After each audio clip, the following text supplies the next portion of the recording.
Аллаху Акбар, Аллаху Акбар. Вся хвала принадлежит Аллаху. Он одарил нас религией ислам.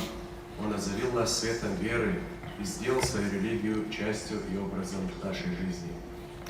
Мы свидетельствуем о том, что Аллах един, и что нет никого достойного поклонения, кроме Него. Мы свидетельствуем о пророчестве любимого Мухаммада, саллаллаху алейхи вассалям, и что был он последним из посланников. Община мусульман. Если кто-то поинтересуется, что мне нужно делать, чтобы стать ближе к своему Создателю, Всевышнему Аллаху, первое, к чему следует его призвать, это к молитве. Намаз является столпом религии, связующей ветвью между человеком и его Господом. Это прекрасное дело, которое является источником счастья для искреннего мусульманина и самое первое, за что будет спрошен человек. Если человек оберегает свою молитву и умеет ставить ее выше всех других дел, это огромный успех. И действительно, по-настоящему преуспел тот, кто с наступлением времени намаза останавливает свою работу, делает привал, если он в пути, и становится перед великим Господом на поклонение в молитве. Кто может быть прекраснее человека, который не забывает о своей молитве, где бы он ни был, осведомляется о времени ее наступления и всегда озадачен тем, где бы совершить свою молитву.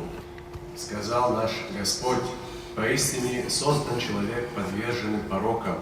Если постигает его зло, он впадает в отчаяние. Если коснется его достаток, он становится жадным, за исключением молящихся, которые совершают свои молитвы регулярно». Община мусульман. Если обязанностью нашей является каждодневный намаз, где бы мы ни были, чем бы мы ни занимались, мы не должны забывать об этом, а это означает, что намаз стал нашей неотъемлемой частью. Нас узнают по намазу и знают, кто мы есть. Следовательно, люди должны замечать, какое благо мы извлекаем из молитвы, как благодаря молитве улучшается наше качество. В противном случае мы подталкиваем людей к негативным мыслям и к негативным высказываниям о нас. Если бы в этих намазах было что-то хорошее, то ты сам стал бы хорошим, тем самым отвращая их от самой религии. В связи с этим хотелось бы обратить наше внимание на еще один факт, связанный с этим делом.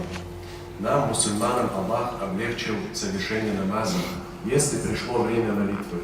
Где бы мы ни находились, при условии, что это место чистое, Он разрешил нам совершать там же намаз, независимо от того, есть ли в этом месте мечеть или нет. Это обстоятельство упоминается в священном хадисе. Но тот факт, что разрешено молиться в любом чистом месте, не означает, что можно молиться где угодно. Необходимо учитывать некоторые факторы, прежде чем приступить к молитве. Господь, который сказал: «Совершай намаз», также сказал: «Не мешай, не вреди, не отвращай сердца людей от религии». Все это взаимосвязано, и нужно считаться как с правами Аллаха, так и с правами людей.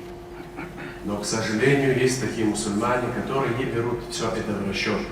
Когда для такого наступает время молитвы, ему кажется, что все должны подвинуться, а мир вокруг него должен остановиться и подождать, пока он не закончит молитву. Из-за такого мышления он примется безответственно молиться прямо на площади или на людном перекрестке, а что еще более удивительно, на проезжей части. Запрет на совершение намаза на дорогах отражен в хадисе пророка, саллаллаху алейхи вассалям. Анализируя содержание этого хадиса, ученые пришли к выводу: запрет этот обусловлен тем, что ты не можешь создавать для людей помехи, а также из-за того, что невозможно в таких условиях полноценно сосредоточиться на своей молитве.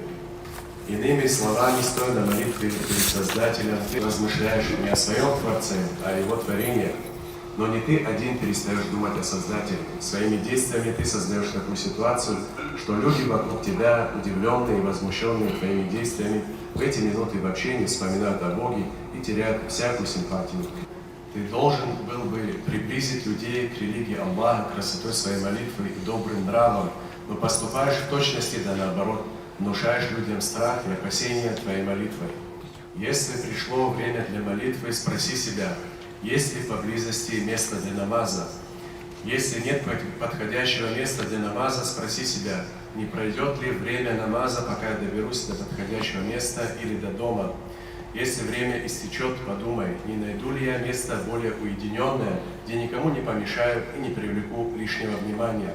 Но прежде всего этого постарайся не попадать в неудобную ситуацию. Если ты знаешь, что наступит время твоей молитвы, и ты не найдешь подходящего места, но ты осознанно пошел на это бремя греха, которое ляжет на тебя. И если в каком-нибудь неподходящем месте, например, у прохода или выхода, ты стоишь в молитве, и тебе скажут: почему ты здесь встал, не вини никого, кроме себя. Но большинство так не считают, они возмущаются: нам не дают молиться, нам мешают, мусульман никто не любит. И затевают ссору, но на самом деле во многих случаях могут испытывать не любовь не к твоей религии, а к твоей манере поклоняться. Одними из важнейших качеств, которые мы должны подчеркнуть из молитвы, являются воспитание, нравственность. Но если мы своим поведением демонстрируем, что не считаемся с людьми, то мы делаем то, что Аллаху совершенно не угодно. Давайте же опомнимся. Наше отношение к молитве похвально, но мы также должны думать и о последствиях публичной молитвы. Бывает так, что не задумываясь, мы делаем одно маленькое дело, а оно оборачивается катастрофой. Ведь для того, чтобы сжечь сток сена, достаточно одной маленькой искры. Да приведет нас Аллах к наилучшему исходу, да хранит Аллах наши молитвы и да хранит нас для нашей молитвы. Да предстанем мы перед Всевышним, возвысившими Его религию и достойными ее.